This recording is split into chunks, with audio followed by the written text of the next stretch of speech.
Live from the Export Beer Garden studio and brought to you as always by Export Ultra, the beer for here. This is the Agenda podcast for Wednesday, the 15th of May. The Agenda Podcast, the home of sporting nonsense and claptrap. Brought to you by Export Ultra. Long-time listeners of the podcast will know that the thermostat in the ACC studio in the Export Beer Garden here is a topic of much discussion. It fluctuates rapidly. It's up, it's down, it's cold, it's warm. Yeah, I feel menopausal because I come in here and I'm hot and I'm cold. Today's a bit chilly. Today's chilly.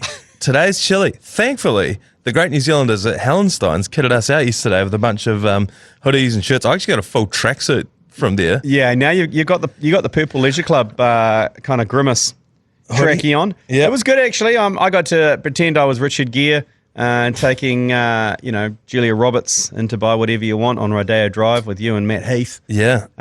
It's awesome. We got loads of Leisure Club kit. You really come a long way, haven't they, in terms of their range? Hallenstein's, yeah. Yeah, for sure. And they're obviously partnering with the Warriors as well and with the Mad Monday team. So, yeah. Cheers for the hookups. Oh, absolutely. And, a hoodie couldn't have come at a better time because the studio's gone back to freezing. So I knew that was going to happen too. That's why I got the tracksuit. The full tracksuit. But yeah, I put it on to take the piss and then I was like, oh, actually, hang on a second here. Tracksuit could be the go. I actually want to start with the biggest sporting news of the day, and we'll do a deeper dive on this on the Mad Monday podcast out tomorrow. But David Fifita was the biggest news of the NRL the last week, was that he signed with the Roosters. And everyone was like, oh my God, this is ridiculous, biggest coup. How do the Roosters always get these guys? He's done a backflip. He's now going to stay with the Gold Coast Titans. So the story was that... He's in a Ruben Wiki. He signed 2 contracts. This happens all the time in the NRL. Most recently for the Warriors, Toby Rudolph from the Sharks signed with us and then backflipped. I don't know what the Gold Coast must have offered him to make him backflip, because the Roosters are the glamour club. They've got a lot of money to throw at him. So maybe they offered them the same thing they offered Brent Todd, remember? And he had the pretty woman. Yeah. And he was going to fuck them all. Did they give him the Brent Todd deal? Did they offer him the Brent Todd deal? That could have been the... But yeah, this is the biggest story of the day. Yeah. If you don't know that audio, we'll play it right now. Well, mainly the Gold Coast is because the Shield is good looking. I want to fuck them all. There we go. That's rugby league in the 90s. It was a different time. Oh, different time. Yeah. That was the Gold Coast Seagulls, I think it was. How good. That was legit. That was a legit press conference, and yes. This is not AI. He said that. Yes. And now I think he runs like a men's wellness retreat in Bali. No, he's got the tattoo parlour. Oh, tattoo parlour, yeah, sorry. Vichi's got the... He's just the other got media, former New Zealand media on the run in Bali. What happens in Bali? But yeah, that was the biggest story. If you want a deep dive on that, me and Chris Key will go deep on that one on the Mad Monday podcast. But yeah, that is just an astounding backflip. It has set group chats aflame. A flutter. Well, maybe you'll discuss it on the Mad Monday, but maybe it turns out that the Roosters didn't actually have that much money, and they were like, that's going to bust our salary cap. No, well, the thing about the Roosters in this instance, because that's usually the case, and it's like they're exempt from the salary cap because they've got a lot of angel investors that, we talked yesterday about the third-party deals. Yeah. They're the king of the third-party deals on the Eastern Beaches. But then this year they've got... they got Joey Manu, who we've talked about. He's going over to Japan to play rugby union. He wants to play for the All Blacks. Joseph Suali'i's the big signing from the Roosters to go and play rugby union next year. Yeah. So they do actually have enough money on the salary this time around, but which makes it even more bizarre that he would backflip. Like, what was in it for him? How do you convince a guy to turn down what's quite clearly a lot of money? The Brent Todd, it's the Brent Todd lure. Yeah, it is the Brent Todd lure. Speaking of things, Brent Todd lure adjacent, Rory McIlroy has filed for divorce from his wife of 7 years after claiming their marriage is irretrievably broken, which to me reads as one, he has cheated. Mm-hmm. The shock news was revealed at the US PGA Championship, which is starting tomorrow morning our time, where the world number 2 will attempt to win his first major in 10 years. 10 years he hasn't won a major. Yeah. He's won just about everything else. Yes. Yeah, he has. That's important to note, because anytime that stat comes out, people are like, what? That can't be true. It's like, no, yeah, but he's been winning. Yeah. He's world number 2. This is good, I think. This is good for, obviously, if the marriage was irretrievable, then it's good for them personally. But it's good for betting on Rory McIlroy. I feel like Bachelor Rory McIlroy, he's just sitting at home, he's just playing golf, Because how many marriages do we know that have been torn apart by spending too much time on the golf course? Oh, and look, Manaia, I mean, the last time he won was 10 years ago. He's only been married to Erica for 7 years. So the last time he won a major, he was single and ready to mingle. Exactly. So it makes sense. So get on him. Yes, so I've done a bit of research. Scotty Scheffler, bear with me here, is so good at golf at the moment that the TAB are offering an entire market without him. So betting if you remove Scotty Scheffler, you can get a whole odds book that's like, right, let's just circle Scotty, bin him off to the side. Here are the actual odds. And in that market, McIlroy is $7 to win the PGA Championship. This is a huge omen bet to me. Yeah, you going full post-nut clarity, post-divorce clarity. Yes, 100%. I think Bachelor McIlroy is going to be out there swinging. I think, and when these things happen, when they go public, everything would have already been settled for quite a while. They've been sleeping in separate beds for a long time. They may have even moved out. So there's not going to be that emotional part of it. I think this is going to be a cathartic release for Rory McIlroy. Particularly when he looks over at Tiger Woods because of the eyebrows. Yeah. Out tonight? Yeah, boy. Yeah. I also reckon that's the end of Tiger Woods' celibacy bet when the two of them are all in on that. I thought it was interesting that in this story they talked about how he just won $6 million NZ from his last tournament that he won, and then the divorce came out. I think they were trying to bait a little bit of a gold digger angle there. I don't buy into that.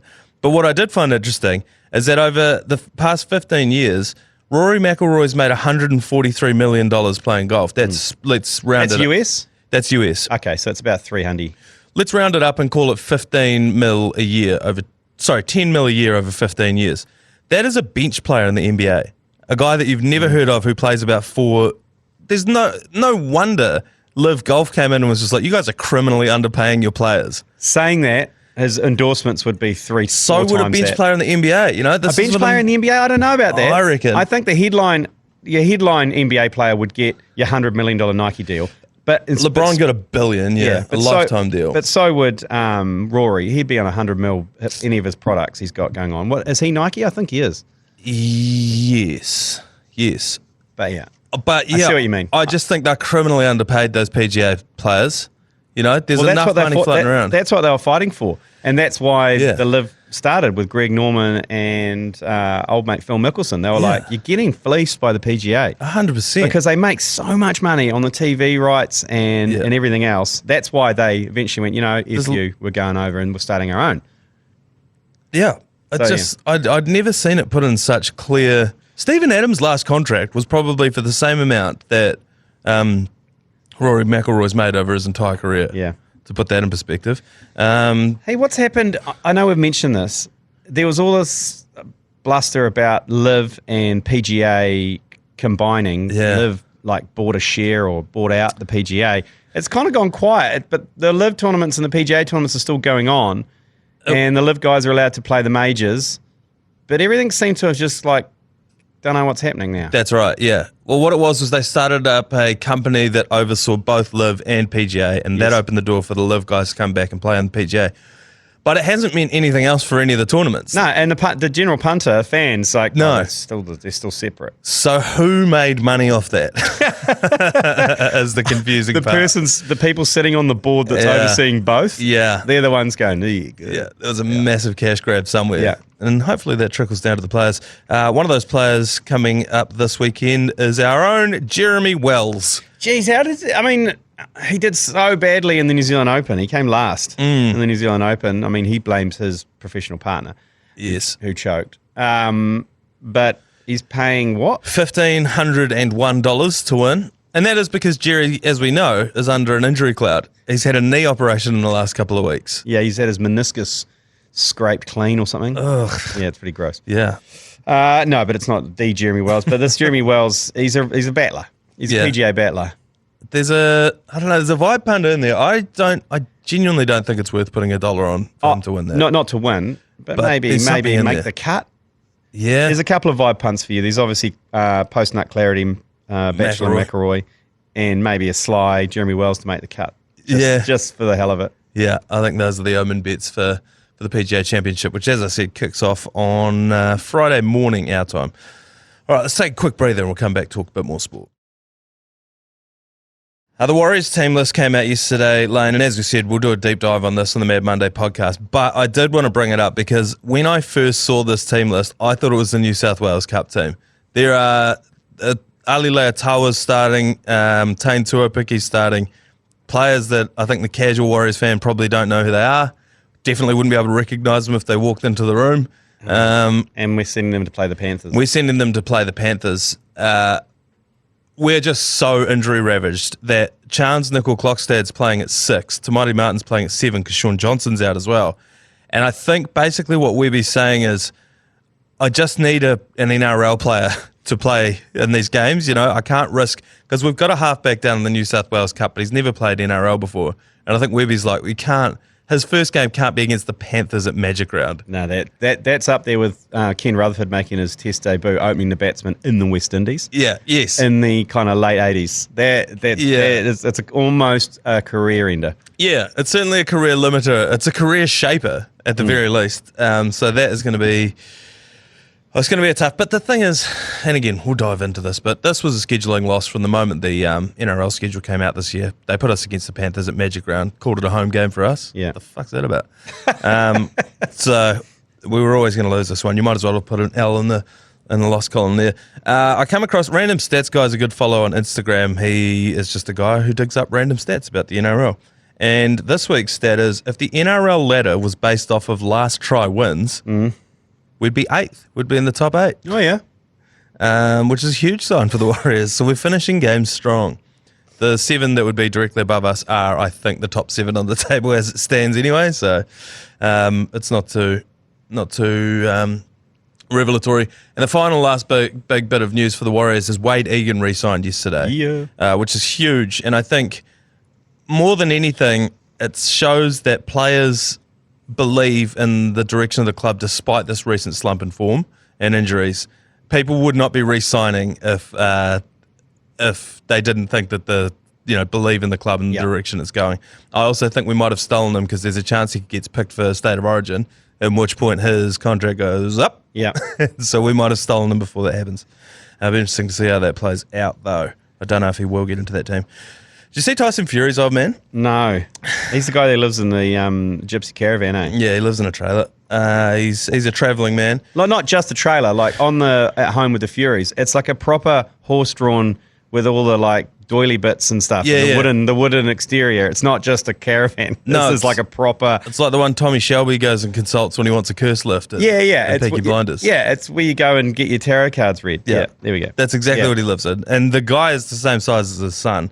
But him and Fury and Usyk are about to have another scrap, so they had a bit of a media day and a bit of a face-off. And Usyk's team got in Fury's team's face, and Gypsy John Fury headbutted the fuck out of one of the dudes. But it split his own head open. Oh. And so then you can see this big fracas, and then he turns away, and then there's just blood pissing out of this guy's forehead. But they're the best thing for boxing, the Furies. Like you said, that at home with the Furies is excellent. Yeah, him trying to fold himself into a Ferrari just because he bought it off the lot, and him trying to get into it is one of the funniest scenes you'll ever see. Yeah, so if you haven't seen that footage, go and look that video up. I think it may or may not be on the ACC today, but God, I love those guys. And they're fighting over in Saudi Arabia, where all sports will be taking place very soon. And podcasts, hopefully. Yeah. Speaking of what to watch, like obviously At Home with the Furies is a great watch. I watched the final Attack on Wembley on Netflix. Right. And that is about the 2020 European Cup final, England versus Italy. And it's when England, basically the start of it's when England make a final of anything, they go absolutely batshit crazy. They all talk about 66 and all like the world. That's the only time they've won anything. And there's a chance to win a European Cup. And it's a great story of a full powder keg of post-COVID, no one been let out of their house, and an excuse to party, and the fact that 40,000 people turned up to Wembley without tickets just to party from 9 in the morning. Kickoff was at like 6 at night. Yeah, and the carnage that ensued. I remember this when it was on the news. Yeah, but it's the whole background story. They have all the CCTV footage, and they're talking to police and all like the operations centre at Wembley and what happened and how they had to control it all. Yeah. And all they talked to Italian fans who were like, it was like terrifying because they basically, the Olympic Way, which is the train station to Wembley, was just chocker with absolute mutants, snorting cocaine off each other, like bending over traffic lights, smashing bottles, just going absolutely batshit crazy. It's a great watch. You got to watch it. And the fact that the fans knew there were 20,000 empty seats in there because they had reduced capacity because of the COVID bullshit. So they knew if they got in, there was room. Yeah, right. So that's why they bum rushed, and like they were just all high as kites, drunk as skunks, just going for it. And then there was the conflict within the stadium because they had the people who had tickets, and they saw the guys rushing who didn't have tickets, and guys just knocking people out like as they were running past. It's insane. Go watch it on Netflix. The final attack on Wembley. It's a good hour and a half. It's a good watch. Yeah, that's your homework. Yeah, there you go. Maybe if the missus is out for netball and you just sit home, got the TV to yourself for a while. I did it on my birthday while the family were out. Yeah. Just got the blanket out and just blobbed out, drank beers and watched this good sports doco. That sounds like a great idea. On a cold winter's night. Speaking of football, this story crossed my desk yesterday afternoon. There's an ex-Barcelona player, Edgar, and I don't know how to say his last name, but it's spelt I-E, is accused of having his twin brother play for a Romanian club that had signed him in Bucharest. The team is said to have been surprised to learn that the defender did not speak English, despite him having a career that had taken him to Spain, France, Turkey, and Netherlands. The team, Bucharesti, are said to have been surprised to learn the defender didn't speak English. Oh, I've just written the same thing twice. He basically has an identical twin. One of them's really mean. The other one is still like a fourth div player, so he's okay. But just can't speak English. But can't speak English. Because they'll be like, look, surely you ended up at all these places. You're playing on professional football teams. You're going to know English at some point. Yeah. And then he didn't. I think this is one of the greatest... because every time... I just asked one of the Marshall twins this... about a month ago, did you ever swap places when you're playing for the Black Caps?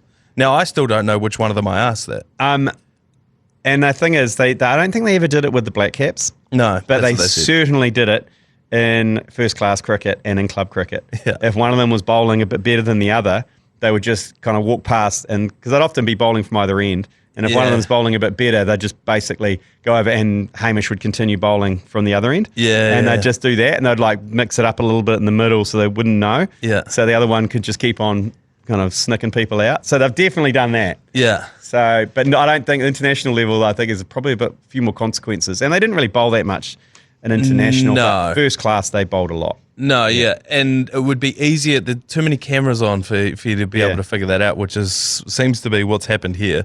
But I just love that. The old, look, I can't be bothered. He got sent to another team that he didn't want to play for, and he said to his brother, look, can you just... Yeah, I'll give you half the money. Yeah.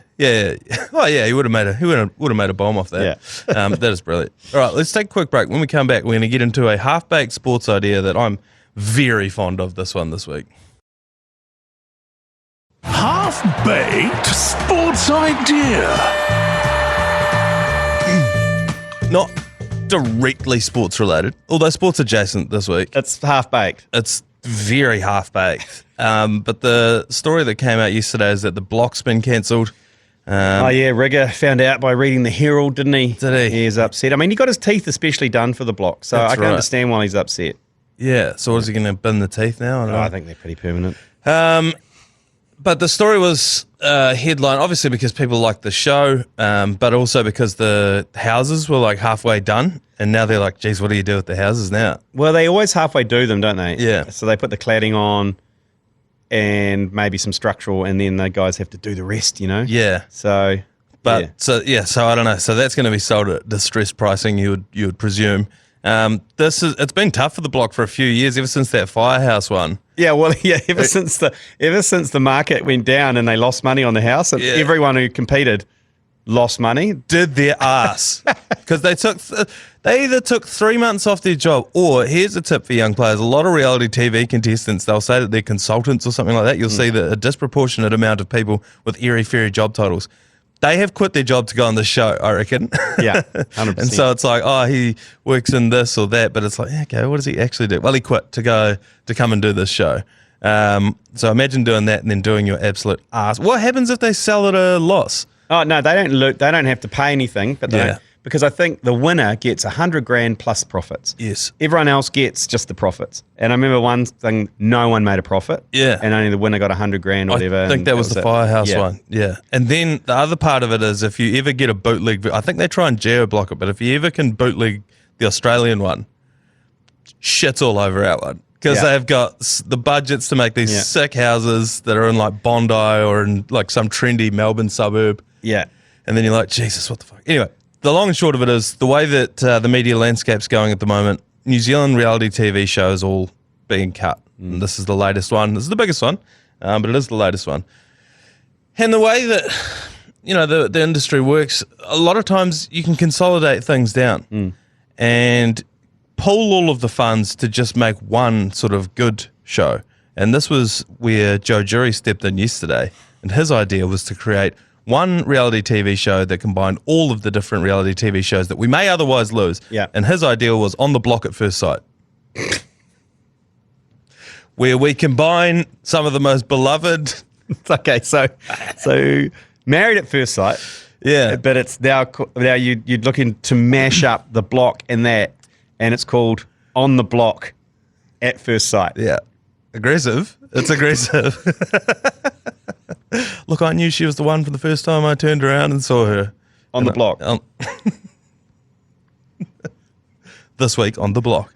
I took that a step further. I reckon we could bundle more in. I reckon we could save more Well, TV you can shows. better that. You can better On the Block at First Sight. I'll give it a try. My idea is David Lomas investigates intrepid housewives of Auckland on the block at First Sight. Okay, so we're looking for a heart pull kind of lost relation, Yeah. then who goes on an intrepid journey, who then gets a housewife of Auckland and puts them on the block at First Sight. Yes. Okay, I'm in. It's gonna look It's a very complicated storyline, but I mean, look, I'm in for it. producer's nightmare, obviously. Yeah. But let's see how it goes. There's other ways that you could do this. I think that one of the biggest problems we have in New Zealand is New Zealanders aren't that entertaining. So we need to kind of spice up. Yeah. Whenever we bring in an overseas idea, we do a shithouse version of it. Yeah. The Masked Singer, case in point. Yes. When the Americans did it, amazing. When we did it, boring. We need to spice it up. How do you do that? Masked stripper. So you have famous New Zealanders, they keep the mask on and then they strip on TV. It's basically like, what was that? There's like a dating naked show on TV at the moment. Yeah, It's no. full noise. Yes, where they lower them. Yeah. Yeah. Anyway. Naked Attraction. Naked Attraction. That's a great show. On Thursdays, 9:30. Not an ad, but fucking check But it out. Naked Attraction sounds like the same brainstorming we're having now, because I know. out of that has become Naked and Afraid, where they drop two naked random strangers in the forest, Yeah. and they have to survive naked. Yeah. This is the same brainstorm. They're like, right, everyone loves that when people try to survive in the bush, but what else can we do? Make them nude. Well, there's the three, what do they call it? Maslow's hierarchy of needs. Like you need these three things, and the base, it's like food, routine, and shelter. And that's why reality TV is either The Bachelor, where you're trying to find a partner, it's The Block, where you're trying to build a house, or it's My Kitchen Rules, where you're making food. Yeah. These are the only three things that you can make it about. Well, I'm combining two of them with The Masked Stripper, so then you're like, okay, well, who is it? Today we've got a guy in a giant mower helmet, and then he's stripping down. You're like, jeez, is that One Harawira? Is that? No, hang on. Is that? Oh, Is that Jerry Brown? No, I think it could that be. Ali Lautiti? It's Winston Peters. Well, because that's good, because it adds an element of fun to what invariably is going to be a shit celeb doing it. Yes, yeah, you know exactly. what I mean? Because the mask it sucks, man, hard. But the Masked Stripper, each week they stripped and then the following week they revealed who it was, that whole week the country would be aflame with gossip. Like, who is it? Was it Who's this guy? riding that massive horse? Yes, yeah, 100%. I think that's a winner. And then the other one that is a TV show. This doesn't exist, but it's one that I would want to pitch that I think could potentially get funding in today's economy. Getting Kiwis back out there. It's called NZ's Greatest Roots. Yep. And we take a well-known celebrity, Kiwi celebrity, and we take them on a road trip down their favourite route around the country. Yeah. You know what I mean? So it could be State Highway 1 to Kaikoura. Yeah. Might be one person. One might actually be the pig route in central Otago, because I think when I pitched this initially, people are always like, oh, it's just going to be, it's downstairs, sex focus, whatever. Yeah. No. We take Jeremy Wells. I'm sure he has a favourite road trip. It is be some pass over the Southern Alps. Yeah, and then at the end of it, we route them. And that's my pitch for New Zealand's greatest routes. So it comes, in the end, it does circle back into something. I was good, actually, because you were leading me down the path to something way too wholesome there. And I was like, that sounds like something that Marcus Lush should be doing. But, well, Marcus Lush could be one of them. We drive around Bluff. Yeah, and then route them. And then right at the end, we go down to, I don't know, wherever that big sign is with all the different... Bluff. Yeah, that's where he lives. No, I know, but just like at that point with the signs. Yeah, okay. Yeah, and then go hammer and tong. So I don't know. These are just some ideas to try and save reality TV in New Zealand. You're doing your part to save media. Media's going through a tough patch at the moment. So I don't mind all those hybrids, particularly David Lomas investigates intrepid housewives of Auckland on the block at first sight. That really rolls off the tongue, that one. That is a good one. Hey, I got some admin to finish off the podcast. Finish me off with some admin. So we've got All Blacks playing England in July. Yeah. They're coming out for 2 test matches in July on the 6th and then following week on the 14th, I think. Yeah. Dunedin and Auckland, they're playing England. First test matches under Razor's watch. Ooh. And so we are bringing back the Export Ultra pre-games. Auckland we've got confirmed at the Postman's Leg. Yeah. So that down there we'll be putting on coaches from Glenfield, 4 or 5 coaches. We've got live music beforehand, great drink specials, as everyone who's been to one of those knows. Yes. I can't tell you till you get there, but they are pretty good. Ask someone who's been to one. Yeah. With Export Ultra, he's the prizes to give away, and we'll get you to the ground as well. The first one's in Dunedin. Yeah. Now, we've struck a few barriers in Dunedin on where to have the Ultra pre-game. Because they've shut all the bloody student bars down there. Yeah, so we're looking for suggestions on where we can go down there in Dunedin. Obviously, it's a full Spates Fest down there, so we need somewhere where we can open up a export beer garden and do an Ultra pre-game down there in Dunedin. So if you're listening down there in Dunedin, or some of our South Canterbury fans out there or listeners, just let us know. Obviously, you're a stone's throw away. Yeah, let us know where still open. Yeah, where can we go? Who would be welcoming us, and where would you want us to knock on the door of to get a pre-game before the test match down there on the 6th of July? Because it was so easy when I was down there. When I was at uni, there was, my first year, Guardies had just closed. Yeah. Then there was Cook, Captain Cook, Monkey Bar, Boogie Nights, all these different bars. I think Boogie Nights may even still exist under a different name. But now all of them have been shut down. Yeah, well, let us know. Give us some suggestions, because we're desperate. We're desperate to go down there, actually, and just put on a pre-game. I think we've done one once before, but we want to go big. So let us know if you're out there where we should go down there in Dunners with the Ultra pre-game. Yeah, brilliant. All right, if you've sent us through a voicemail already as well, we'll play them out tomorrow. Other than that, we'll see you then. You've been listening to the ACC's Agenda podcast, brought to you by Export Ultra. For more episodes, like and follow on iHeartRadio or wherever you get your podcasts.